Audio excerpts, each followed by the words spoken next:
simplify 1 over the square root of 18. Again, we want to multiply the top and bottom by the same quantity to end up with a perfect square on the bottom. And at this point, many of you have probably seen a pattern, and you're going to suggest that we multiply the top and bottom by the square root of 18. Now, that will work, but it's not going to be the quickest way to simplify it, because we will end up with the square root of 18 on the top, and that can be simplified, and there's going to be some reducing, and so this ends up giving us a few extra steps more than we need. Here's what I want to do. I want to look at 18, and I want to look at the multiples of 18.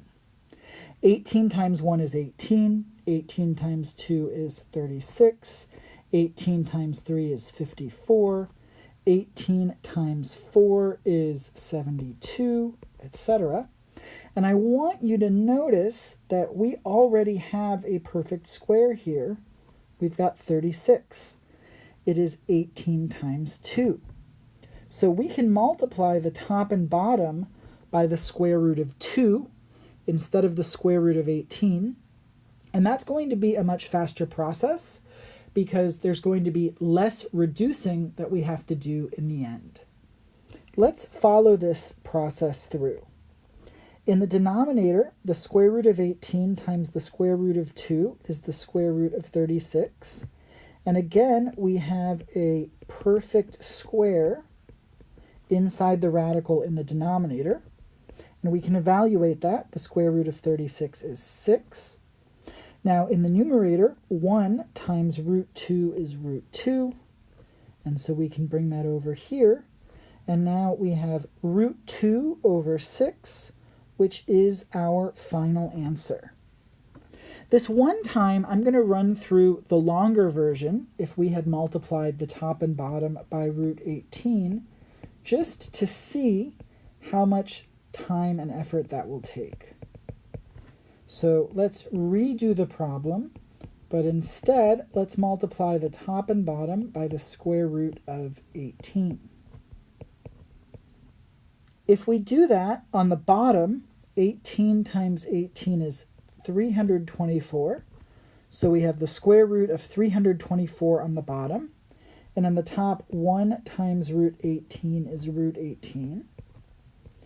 Now on the bottom, we take the square root of 324, and the square root of 324 is 18. So we have the square root of 18 all over 18. Now we can't reduce the 18s because one of them is inside a radical and the other is outside.